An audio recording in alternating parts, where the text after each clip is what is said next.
All right, so Perks I'll of start. I'll start letting people in, Mhm. Good.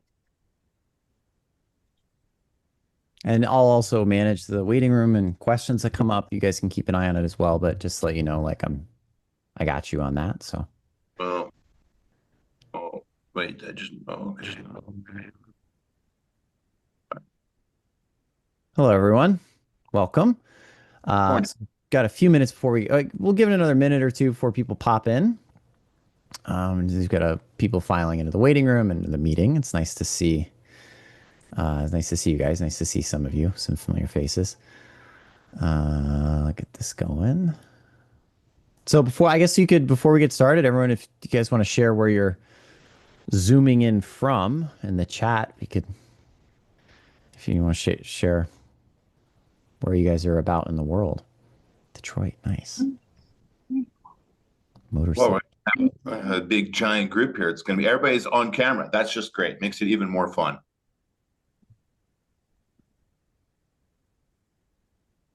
Detroit. Morning, Jonathan. Thank you for being here. You're the first one here. That says something about your character. I like it already. Well, what it says about my character is undecided yet. Front seat, pencil sharpened, ready to go. Good morning, Alex. Newmarket, Maryland. Oh my goodness, I used to live in Maryland. Which part? Bernie. Alex, I lived in Cheverly, so just outside DC.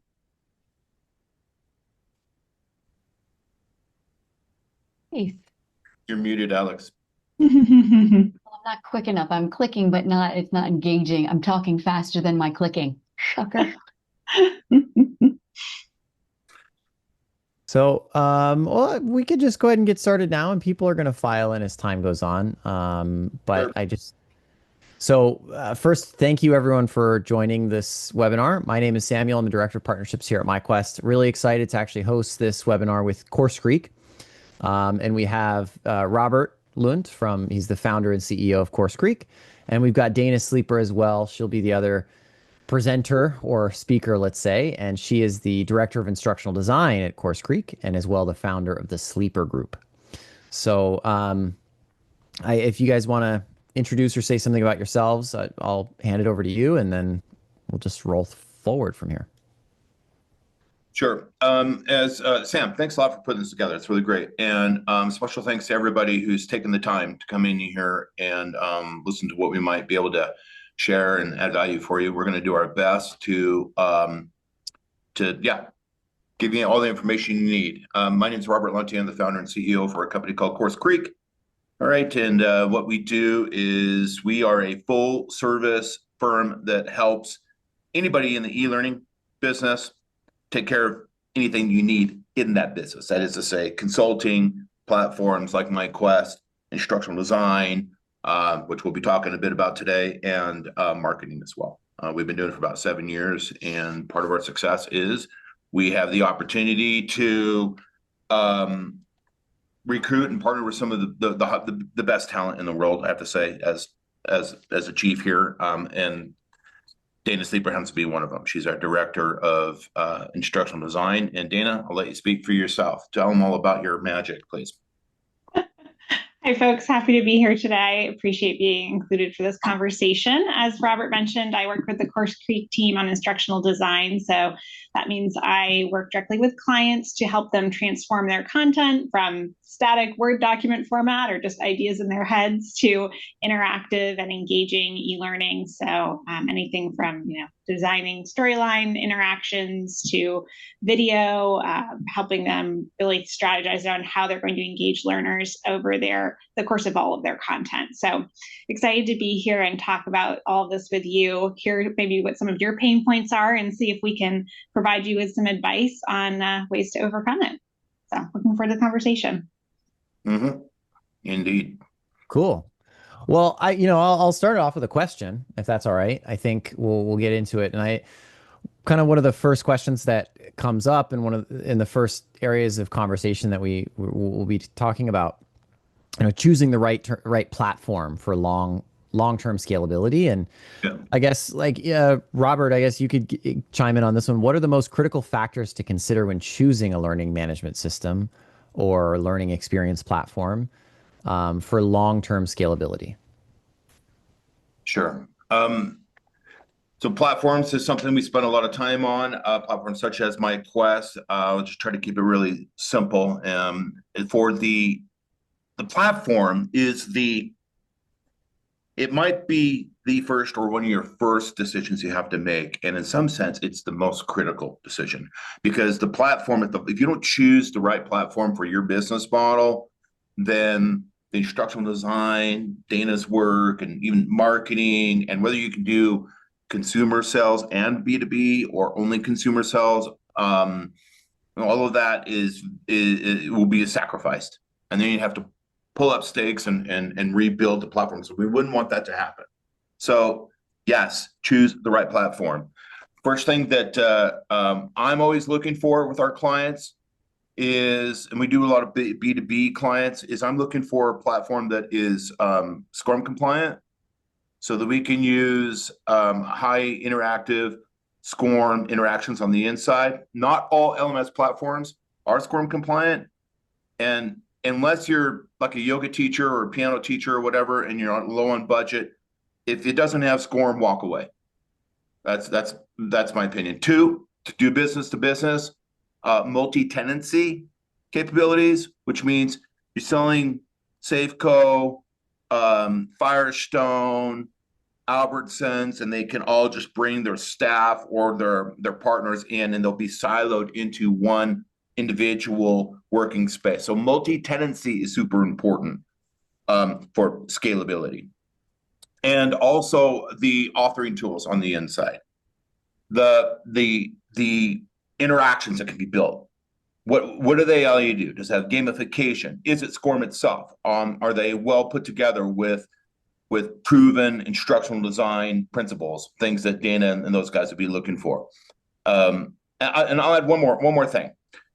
It's not something you have to have, but it's something you want to be asking about, and that is, will the platform have an all-in-one feature set? In other words, you can do the front end brochure about us type stuff, and then get the learning management system, the automation, and the Mechanai in the back end together as an all-in-one? Or are you happy with your big WordPress website? That's great, and you're going to link onto only an LMS. Some LMS systems are only an LMS, others are sort of an all-in-one. That's an important question to ask. Dana, what are your thoughts on that? Yeah, I think you hit the nail on the head, Robert. I also think about SCORM, obviously, from the learning design perspective, right? If it's really limiting if you can't upload a SCORM package into an LMS. Something that you didn't touch on is analytics. And I think that's something from the learning design side that can be really important if you're actually going to use it. I will say a lot of clients place emphasis on analytics and reporting depth, but they don't actually use that functionality. So I would take a hard look at your time and if you're actually going to use those functions. If they have it, if it's available in the LMS, it's a huge, huge support tool for you in making modifications to your content in the future, because you can really take a look at where learners are struggling, maybe offer some additional courses as follow-up. And there's lots of opportunities to leverage that data. However, you actually have to have the time to sit down and analyze it. So any platform that has some integrated analytics tools for you to make that easier, that has that reporting functionality, it just really adds to the suite of services that's provided and the options that you have. So I encourage folks to think hard about analytics, whether or not you're actually going to use them, but also make sure that your platform has some capabilities for pulling that data should you need it in the future.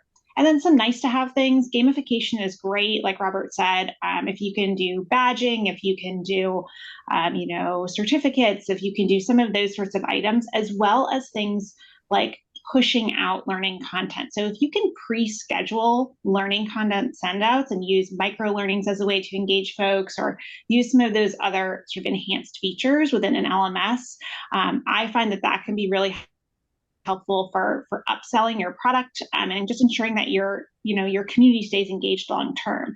Otherwise, they're just looking at a static course set, and you might not be meeting them at their moment of need. But those sorts of additional features can be helpful as nice to haves.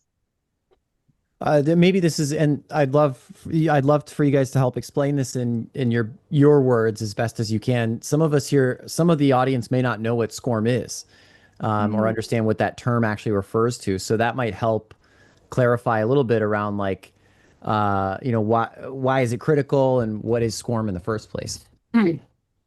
Yeah, that is a great question. Yes, I've been doing I'm this happy to start, Robert, if you'd like. You're reading my mind. Let me start here, okay? Because it makes a point.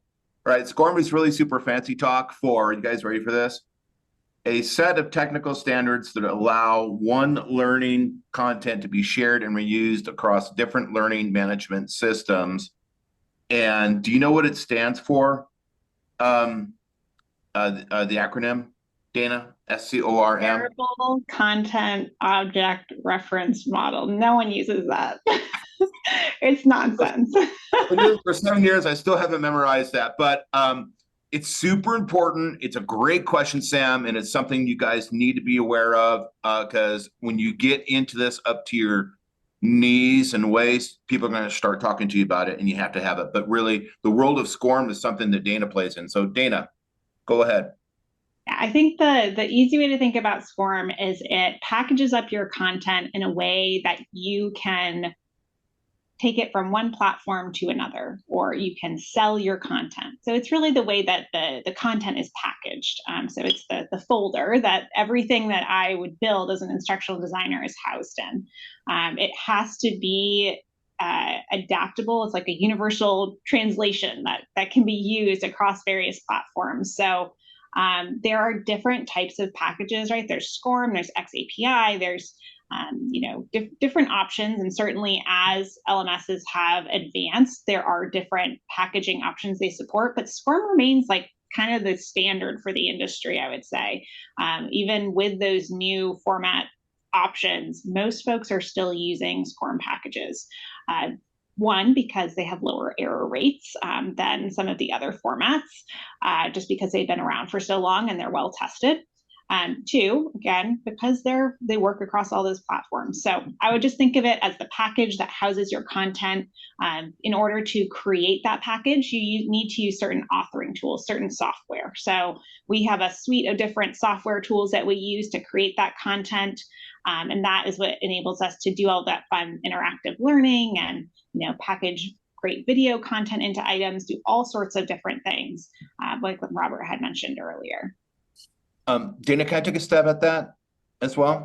Okay, I'm going to take another stab at that. My perspective, my story on SCORM comes from somebody who's didn't do a lot of training on SCORM, like Dana did. So my task is to explain things that are sort of complex like SCORM to folks like you that are interested in buying a course and building a course. So I have to explain this. So here's the thing. SCORM is a fancy file protocol, .SCORM, right? And your lessons, the interactions, the cool factor, the stuff that your learners are engaging in, each of those, if I have a course with 10 lessons in it, I can bundle those up into 10 SCORM files.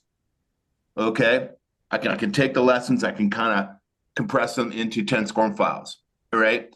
Then why would I care? Why would I want to do that? Because if you have a course in a business that is interesting to a very large enterprise, this is the pragmatic piece here, folks. You don't want to miss this. Very interesting to a large enterprise or a government entity or a school, any situation where you might want to license multiple seats of your content instead of sending onesie-twosies, you want to do 50, 500 different licenses.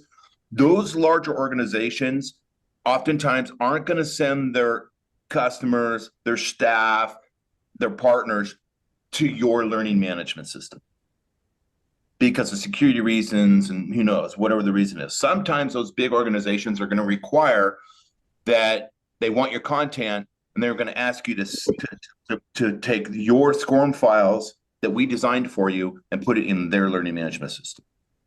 And what that does, that gives you a licensing opportunity for big deals.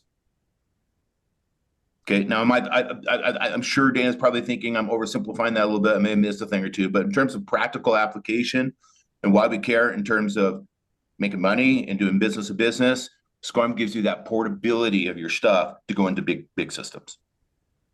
In addition to all the really cool authoring tools that does the cool interactions is SCORM. Yeah, and it's very helpful. I think it clarifies it and simplifies it. Any MyQuest customers that are on the call right now, by the way, if you didn't know this, a quest can be published into a SCORM file. Make that clear. And it's, as just to kind of bring it back to that initial question, what are the critical factors to consider when choosing a learning management system for long-term scalability? Highlighting the element of the ability to publish the content into SCORM. As Robert said, if it doesn't have that, likely you should walk away. I think those were his words. So yeah, I just like... Real quick, I know we've got a lot of people here, but your cameras and mics aren't on. Go ahead and turn your camera on. Don't be shy. Let's have a party. Like, yeah, just, yeah, and ask questions. Yeah. Okay. Let's open up. Hello. Unmute. Talk. Hey. Hey, Can you hear Effie. me? Yeah. Hi. I'm a new MyQuest customer. We are a school. We teach technical writing and marketing writing, Marcom. I'd love to be in touch with you all after this and hear a bit about your services and your consulting and how you can help us also. I'm a newbie to the idea of SCORM. Maybe I'm asking this question for other people. That a very brief, as we say in Israel, on 1 foot description of what it is and why we need to care about it. As a technical writer, I don't say need to know. My motto, Effie motto, is need to care. In the context of selling a course in a B2B marketplace, as Robert mentioned, like the big enterprise deals with government agencies, schools, universities, big enterprises, they're going for data security reasons. They likely will request that content to be in SCORM so they can put it in and house it in their learning management system. Yeah. That's like the probably number one reason why you should care. And Great question. one of the reasons we're partnered with MyQuest is because, in fact, that's exactly what they do. If it wasn't SCORM compatible, then the value of the platform is just not nearly as good. So, yeah, great question. And of course, we're here to help you guys if you need help. I gave you my web address and our email, so don't be shy. Reach out. We'll take care of you. So and like, speaking of that, like, why should it matter? Like, what is how, I guess SCORM is one aspect of future-proofing what you're building and creating in terms of course content, et cetera.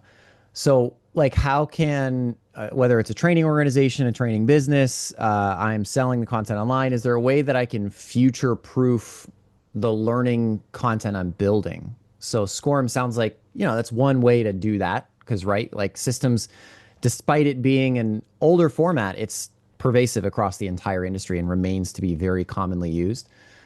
Are there other things that would help future-proof learning content and materials that are being built and created? Two thoughts come to mind, and then I'm going to pivot to Dana. One, I hate to sound like a broken record, but one of the benefits of SCORM that neither Dana and I actually just mentioned is it does allow you to update your lessons. So if we go back to my example, and we have our 10 lessons, and 3 years from now you need to reduce lesson number 7, no problem. You just call on your vendor. Maybe it's CourseCREEK. Hopefully it might be. We go in there and we make the changes. So it's easy to make the changes on the fly when you want to change the lesson, or you learn something new, or it's not accurate anymore, or you want to add more stuff. It's very flexible that way.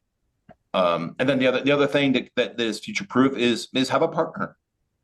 Have somebody like Dana and Rob that are always available for you to go in and do this stuff for you, that you can rely on, that you have a trusted long-term partnership with. I think that's important. Dana? Yeah, I definitely agree. Having the right partners in place is extremely important.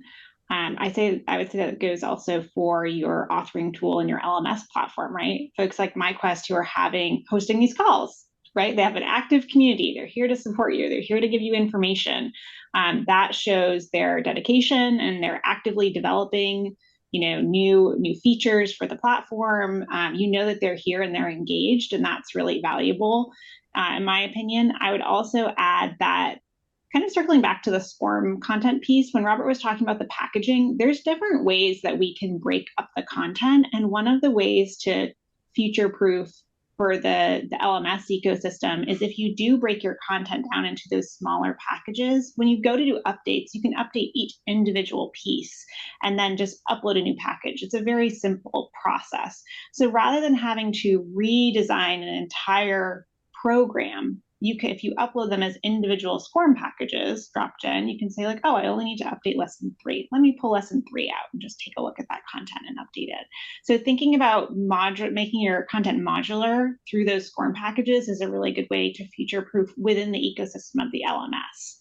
And then beyond that, there's, again, looking at your platform, thinking about what sort of open standards like SCORM or XAPI are accepted on that platform.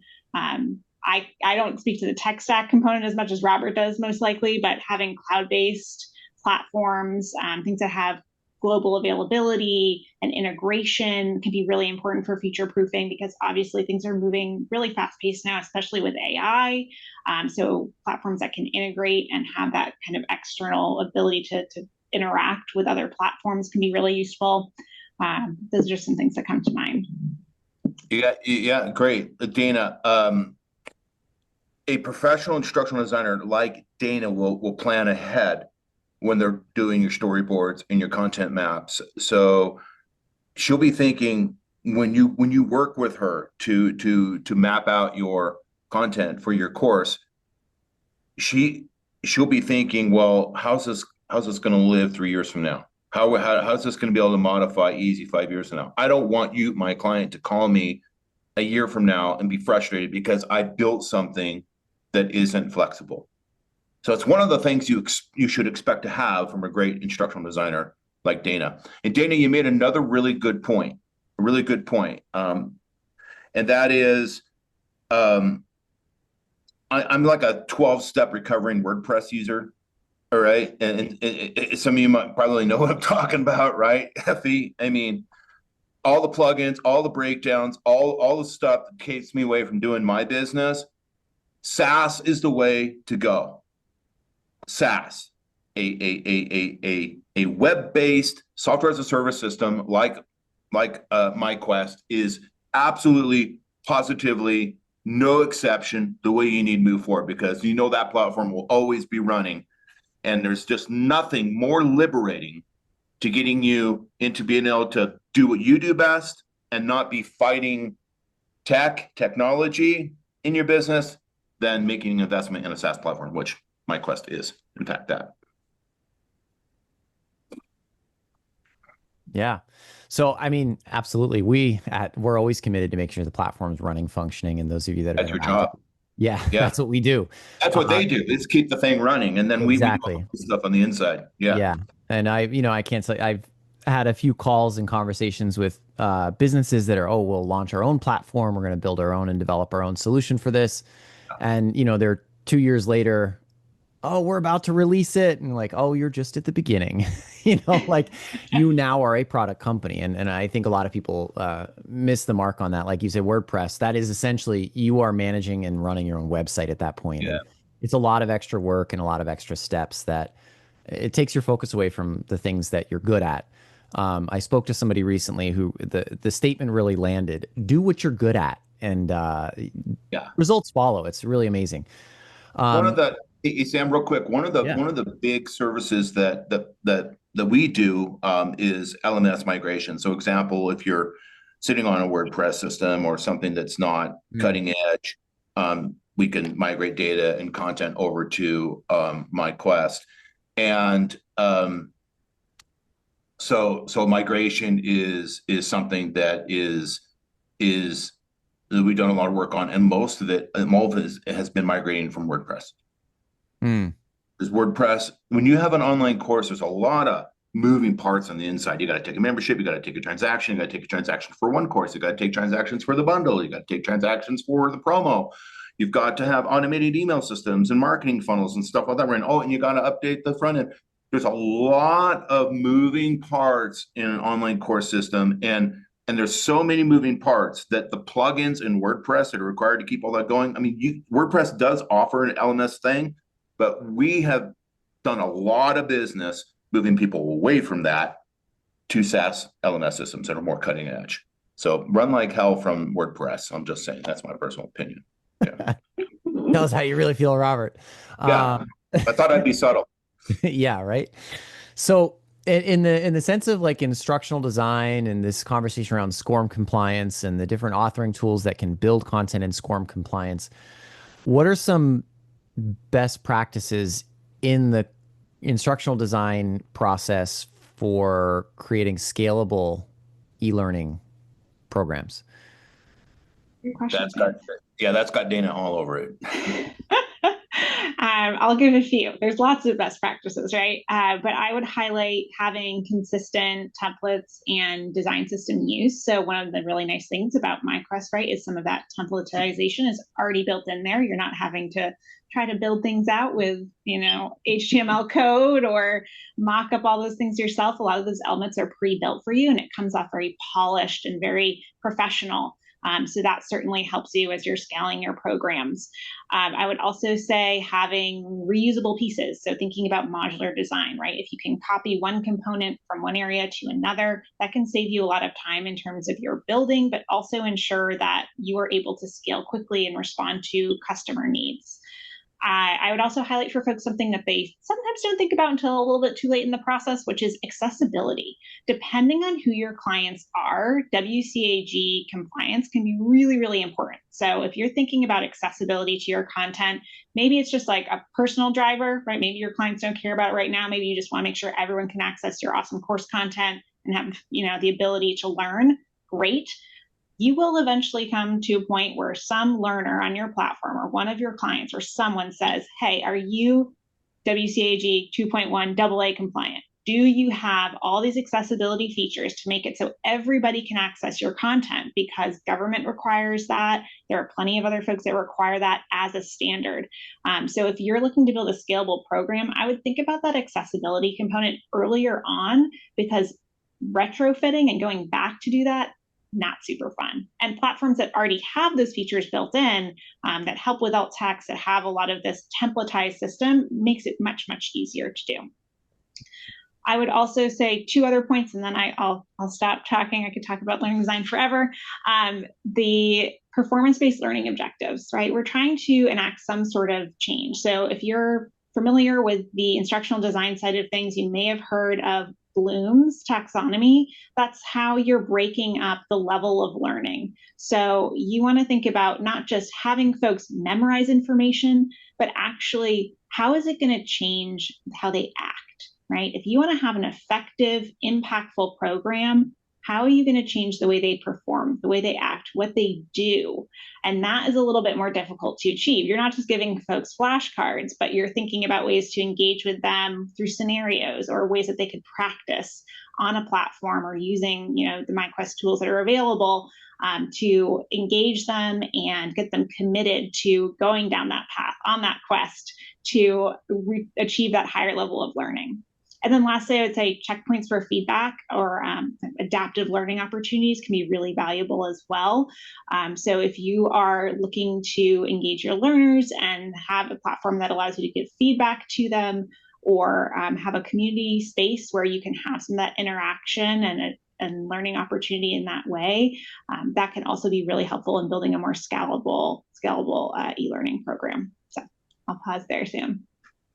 No, it was great. It was really clear. And I think you laid out a lot of really important things for scale. And yeah, like WCAG compliance is like, they'll block you at the door. Do you meet WCAG at least level AA compliance, right? And that's a big thing to consider because it is very difficult to build it in after the fact. MyQuest right now, we are AA compliant, and in the new year when we have our new version released, we're going to be AAA, and that's so you guys can be aware and excited for that. Yeah. Meeting the new standards is, I think, really important because it is huge and critical for any enterprise engagement. That's companies are required to make sure everything's accessible, which is a sensible thing to do. Hey, Sam, I got 2 more scalability things I thought about. Yeah, shoot. Let's hear it. Templates. When you're building a SCORM, I learned that from Dana and my instructional designers. Yeah. They go in, so they're going to make the 10 lessons for you. The first one they make has a template. That way they can repurpose it for the rest of them. So that's a form of scalability, and it's really on our agenda today. But marketing is a great way to get scalability. Scalability of new clients, new traffic to your website, hitting your automated funnel, getting sales, doing business. Yeah. So yeah. Marketing is in some sense about scalability, getting people into buy your product. Yep. Yeah, ways to build that without having to spend every hour of every day on your email or on the phone, right? Like right. The systems that you. can support that. And sometimes it does take that, calling people for an hour and a half and getting them on the phone and having conversations. But there's big parts of scale. Now, how would I determine the right authoring tool based on my needs? So we've kind of spoken about critical factors to consider when looking at a learning solution, and how can organizations ensure that what they choose is future proofed. And SCORM is a big element of that. Templates are a big element for scale. If I'm looking at trying to find the right authoring tool, how do I even determine what needs I need to consider? Like, how do I find out what needs I have, what needs I should not look at? And then, the selection process. Very good question, Sam. I would say you can set up kind of a checklist for yourself that you run through and ask yourself some questions. What is the team's skill set, right? Do they need a platform that's easy to use where you can click and drag or add components? Or are they like a highly technical coding team? Probably they're more of the former, right? Interactivity requirements. Is it like a simple scroll course, or is there more expectation from the learner and from you in terms of creating, knowledge checks or opportunities for folks to go through simulations or things of that nature? Collaboration features. So thinking about, can you have multiple authors working on a course? Are there review workflows built in? That's really important as well. Obviously, we've talked about SCORM, right? Can it package to SCORM? That's sort of a baseline item. Device responsiveness in this day and age, folks are looking at things on mobiles, on tablets, and on computers. So if your platform doesn't have responsiveness, I would also say toss it out. That's not good. You need to be able to reach people where they are, wherever they are, and whatever device they have in front of them.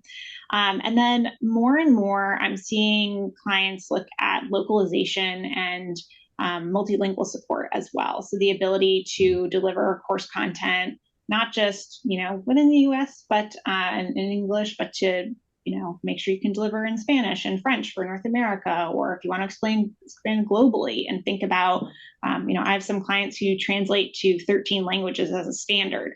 And so they need to be able to have a platform that can manage that and can be really user-friendly in order to ensure that their learners are able to access the content in their native language, engage with that content appropriately. So if there's any sort of integrated localization or multilingual tools, that can be something to think about as well as you think about scaling up. Do you guys have any questions for Dana or Robert? Sorry, Robert, you were going to say something. No, I was just going to, again, the multilingual, that's another great thing to scale. That's like the ultimate scalability. Thanks for bringing that up, Dana. I'd love to get some questions, actually. Yeah, I was going to say, if you guys have any questions, anything you want to ask Dana or Robert, or something you want to hear more about.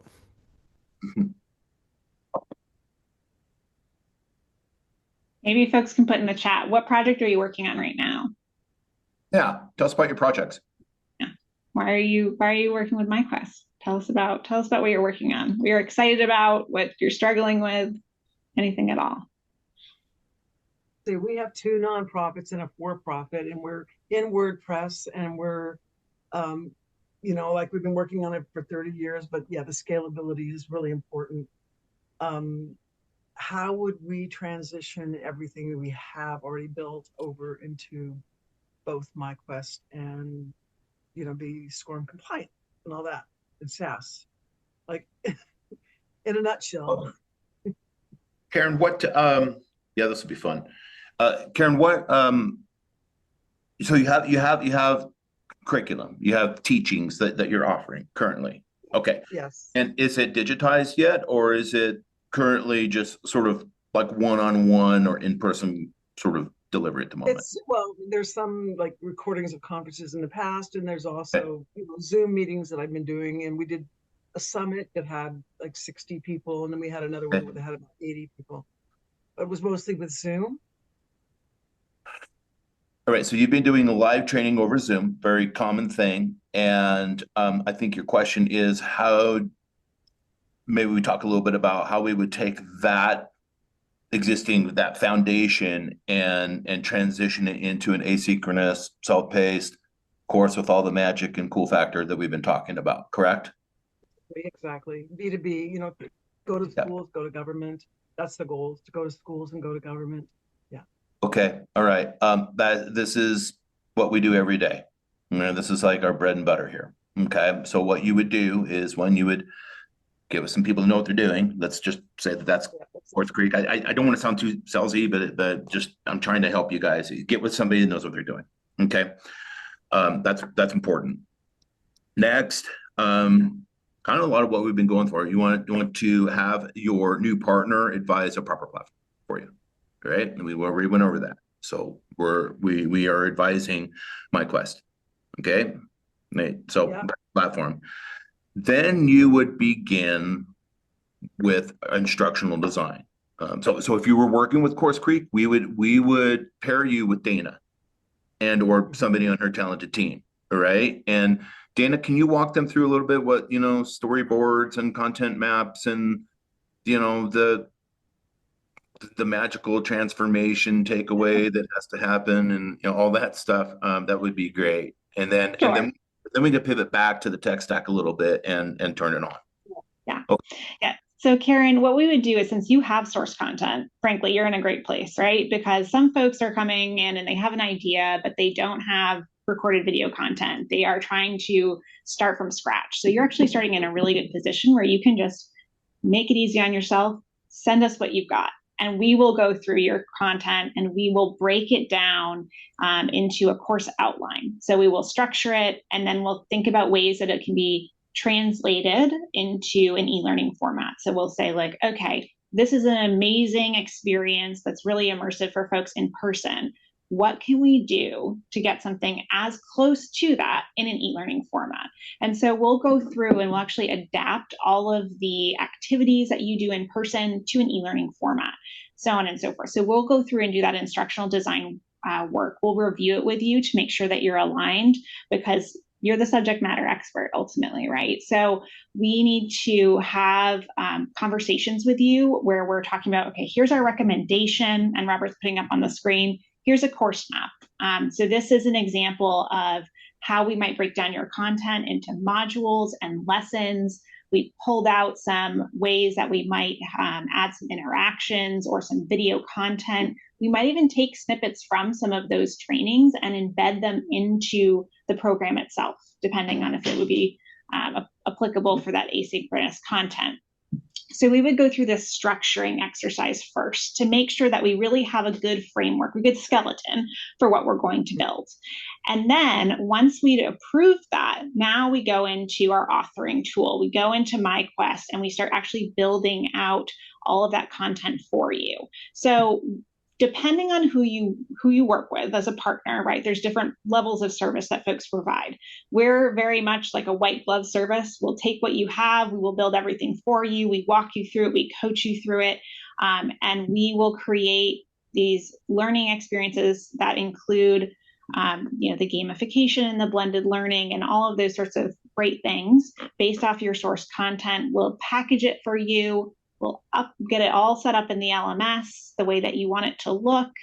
And ultimately, you will have a very professional course product at the end of the day that then you would go out and be able to sell B2B, like you were just saying. And that's another service that, CourseCREEK helps with. And Robert can speak more to like the tech stack piece and how those components integrate. But I'll just close out this on the instructional design side, we're really your partner. So I'm on the phone with our clients every week. We have Slack channels where we're messaging with folks and asking them questions. We're developing prototypes and getting your feedback. We'll do workshopping sessions to make sure that things really fit your brand and your voice, because we don't want to lose that in the process. So I would just say it's a really engaging and fun experience, I think, for folks, because they get to see their product come alive in a really new way. And frankly, also a way that is, again, more scalable, right? You can only do so many in-person trainings every day, Karen, before you just run out of coffee, and there's only so many hours. So it can be really helpful to have those e-learning components to offer to other folks, whether it's because you're looking to kind of change your business model, create a new offering, scale, whatever it might be. But we're here to support you throughout that process. So Robert, I'll pass it back to you to talk about That's great. I dropped in our website. If you go to the website and you scroll down, you're going to see 4 phases. That's a customer journey. It's 40,000 feet, but essentially we would do some consulting with you. Like we're kind of doing a little bit of that today. And then we would dive into the instructional design, which we spent a lot of time on, where we take you take what you already know, everything that's up here and everything that's on a book or on a deck or whatever. And Dana creates one of those beautiful storyboards. Okay. And she sorts it all out. And it's not just sequencing. It looks like, well, we're going to sequence the lessons. It's not just, well, this one before that one. That's in there. But it's far more than that when you're working with professional designers. They're following these methodologies on how people retain and how people learn. And Dana, you might say, well, I need this lesson to come before this one. And she goes, that's not going to make any sense. We're going to have this before this. All right. And then she will make a recommendation on the technology, the cool factor, the authoring tools that create the different fun engagements that are best suited for teaching that particular lesson. That's an important point. And someone like Dana that's been doing it for 20 years has seen these things before. Well, this reminds me of the nonprofit that I did last year, where they had a similar lesson. And the way we did that is we didn't run a video. We did a cool drag and drop interactive puzzle or whatever. Does that make sense? And so your course, what you're teaching right now, will radically change into something high-tech, cutting-edge, engaging, and it's really basically, I mean, it's really a work of art in some regards, and in addition to its ability to teach well. Now, when that content's all done, we then upload it into MyQuest. We have another team that handles the platforms, and we put all that into MyQuest, and we do the front-end design, and we get the machinery working on the back end. And then when that's all done and everything's done, the product is done, then we can talk about marketing. If you need marketing, if you're the kind of company that needs to bring traffic in and get sales. So does that help you, Karen? Oh, yeah. And we do marketing, we do lots of different types, targeted email and social media. Good. That kind of stuff. Yeah. Oh, great. That.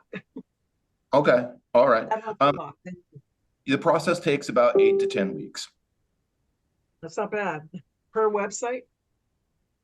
Per course, which sits in a learning management system. Yes. Yeah. For most situations. Yeah, and I would say, Karen, I don't know the exact structure of your course content, but we do run simultaneous development cycles too. So if you have like 6 courses you need built, what we would normally do is work on a template first, work on the first course, and then we would have the others kind of run in a flow, which we make up a nice Gantt chart for you so you can see the scheduling for your calendar purposes. But we have multiple instructional designers, so we're able to take on larger projects like that. So it wouldn't mean you'd have to wait, 8 to 10 weeks to start the next one. We would have a nice flow in order to make sure that we were making progress across all of those courses if you do have multiple that you want converted over. Okay, thank you. You're welcome. Any other questions? Can you share with us a little bit about your projects, Diane? No? No, sorry. Yeah. Okay. Alex, tell us about your project. What's going on? Well, I'm way at the beginning. So I'm in this role, I'm a fractional CLO, let's say, for a very small company. And as we think about scale, it's my job to say, okay, how might we do that? And so you're ticking the boxes. So it's I'm a little bit ahead of the game, but I can tell you, the manual part's a bit much, you know. So looking at, okay, so what are the selection criteria? What is the infrastructure, the thinking that goes behind an excellent course that people take, consume, adapt, and change. So I work a lot with this product is a behavioral awareness. So how we speak with one another. So it's both the doing and the talking with one another to practice it. So I'm way in the beginning. I'm fishing. I'm way in the beginning of looking at, okay, how would I change this Zoom call happening around the world, but all in English, to something broader, bigger, scalable. You would meet with Dana. No doubt. That's one thing we all learned today. Dana's our MP. That's right. Dana, you're at the top of my list.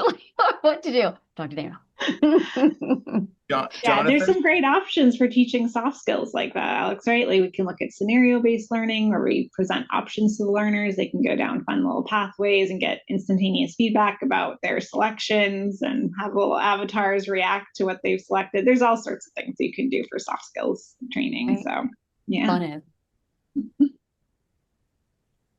So I heard you calling him. I think I got to stop multitasking and say something intelligent. So Samuel knows a little bit about what we're up to. My multitasking is putting Italian language translation of the Discerning Leadership program for the Vatican into MyQuest. Wow.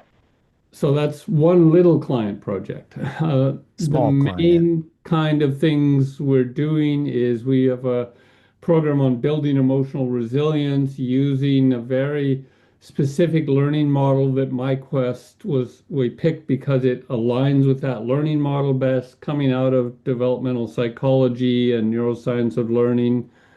The biggest challenge is getting out of being content creator and thinking about how do we let other people know and market and do that kind of stuff. And so that's the kind of phase coming soon. Okay. So we heard you say that you're already on MyQuest.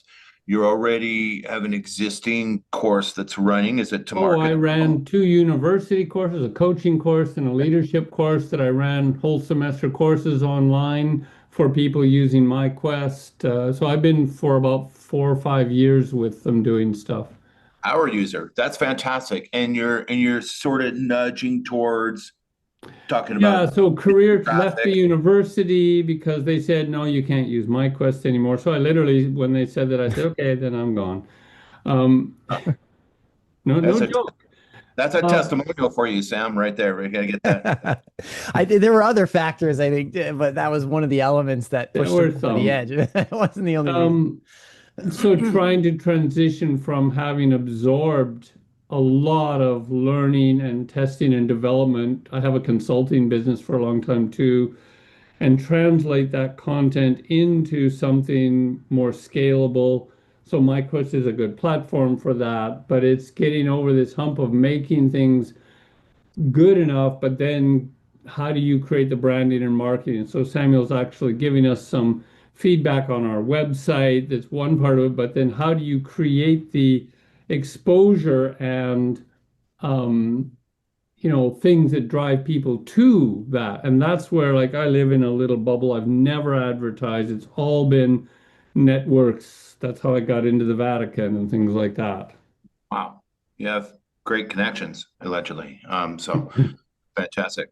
A little bit about marketing. I don't have any of our marketing folks on, but we divide marketing into 2 buckets. There's your traditional digital marketing where you do paid ads, social media posting, and writing SEO blogs. It's great. And then we also have outreach lead generation, which would be taking your emails, your leads, or we can procure leads for you with very reliable services that represent your ICP, your profile. And then we manage the entire automation and the outreach tech stack to go get appointments for you with email systems. And And then we have a really cool LinkedIn service where we run automated outreach through LinkedIn, where we kind of bring your sales navigator. Again, we filter for the right ICP, and then we run it through. Yeah, I've talked to like B2B Rocket and a few other companies that do some of that stuff, and actually talked to the people that do, they set you up to have your own podcast.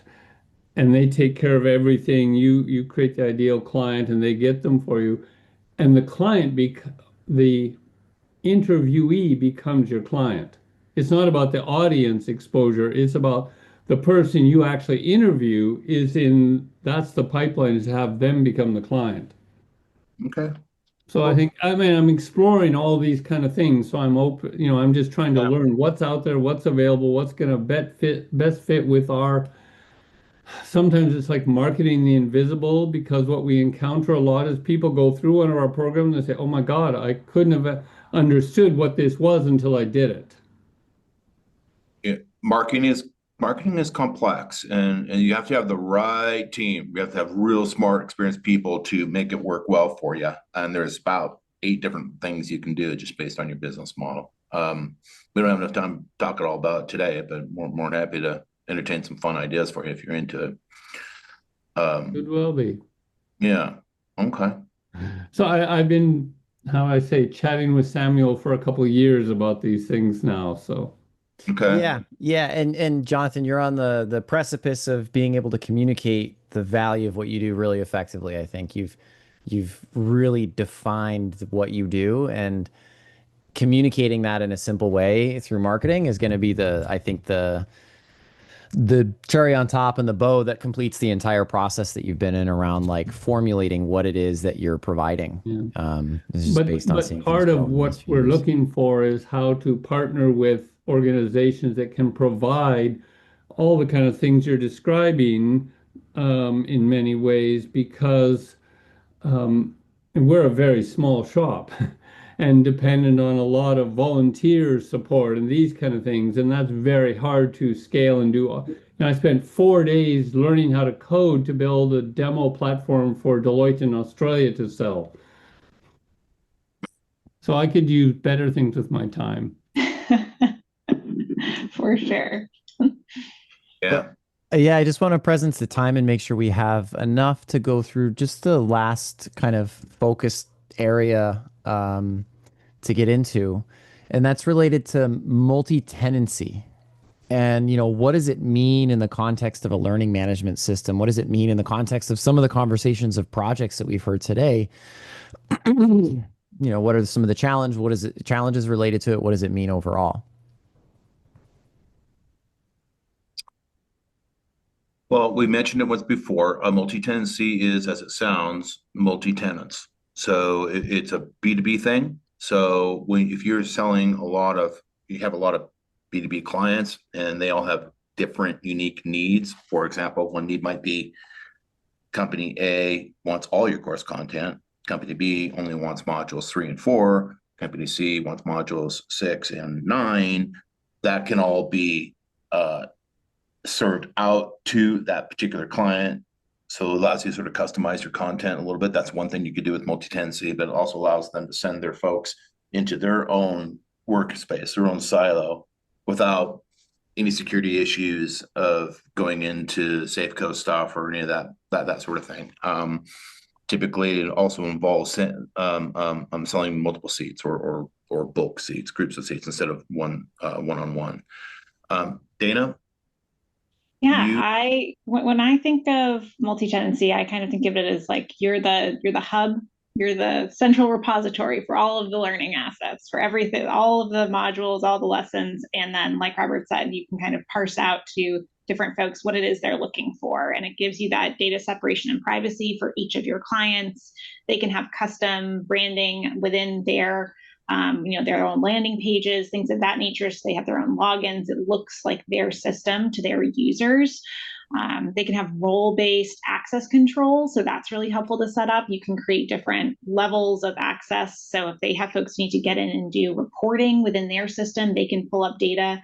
You're not having to manually pull that for them. It's more of like a self-service model. Once you get them set up, they have some access to that. And also the fact that you, because you're that hub, can manage updates to content without disrupting clients. So you can actually push out the updated content directly to them without disrupting service, versus if you don't have a multi-tenancy system, you might have to send them a SCORM file for them to upload into their LMS, which is still something that a lot of folks do, but it is nice to offer that service if you can just update on your end and you just push it out through the system. There's no impact to them, and they get the updated content, or they get the new content available in their library. So that's a really nice feature just to minimize disruptions that they're experiencing in the platform.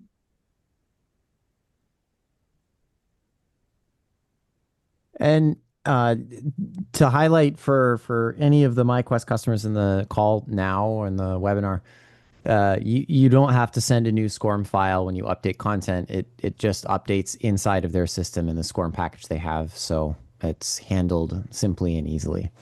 But it is a critical part because, yes, you go through a program or you update content and you have 5 customers with that content. That's 5 times the amount of work if you have to send a new file for each one of them. And now you want to make another change and you have 3 new customers. You've now got 8 different things to send and update, and then it's just a huge mess.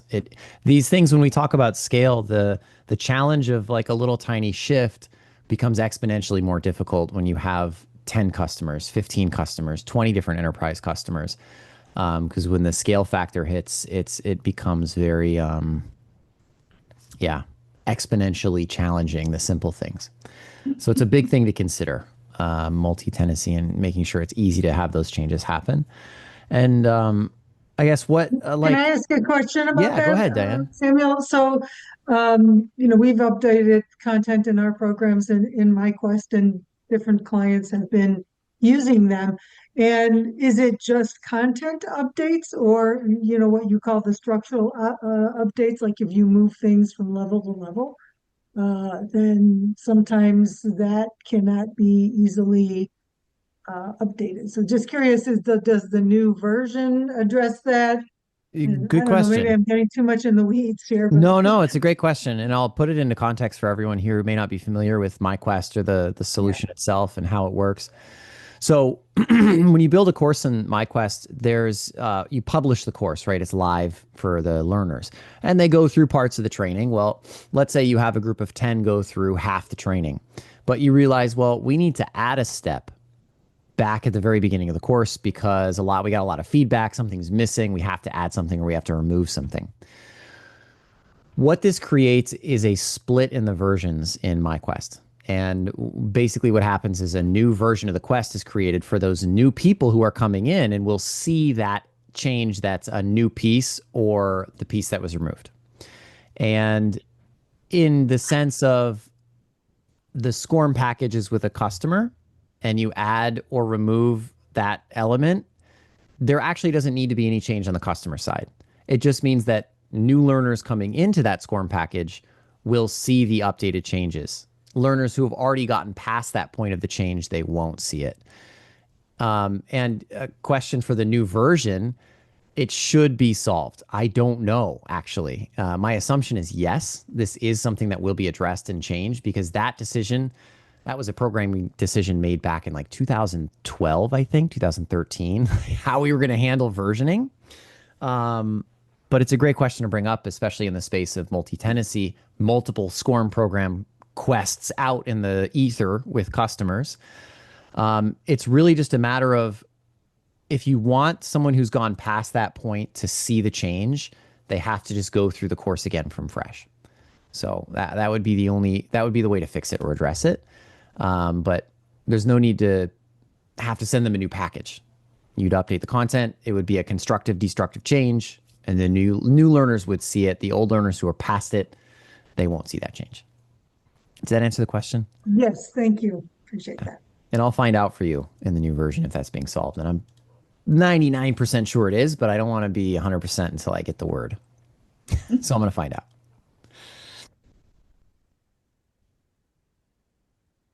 George came in. Hey, George, you out there? George was out there. He'll come back. Okay, maybe we give him a question before we split. Yeah. Well, this was fun. I think this was really productive. We're almost done, aren't we, Sam? Or Yeah.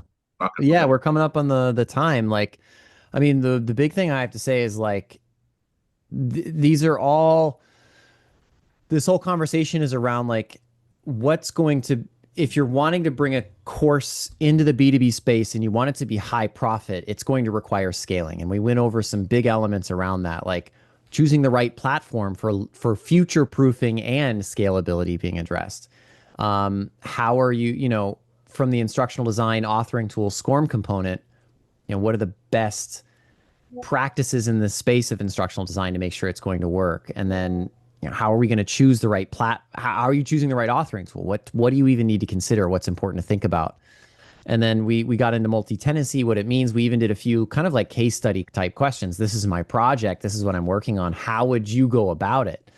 So just kind of like summarizing our whole conversation today, really valuable for building a high profit course and putting it into the space in the B2B market.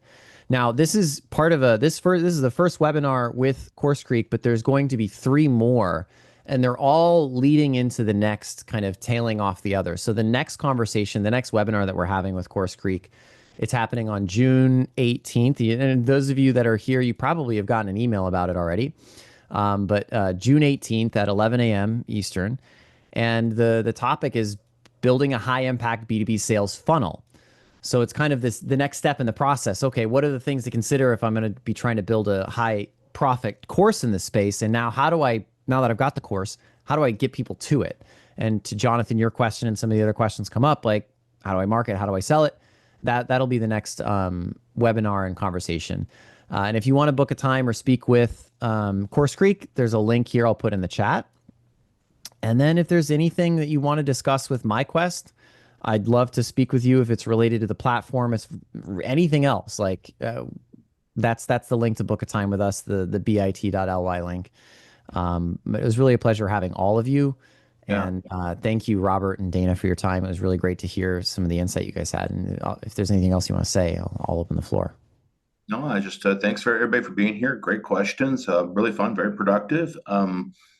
You have our emails, you have our links there. Outreach, book some time. Let's help you out. If you got something you want to do and get done, yeah, put us to work. Put us to work. Dana.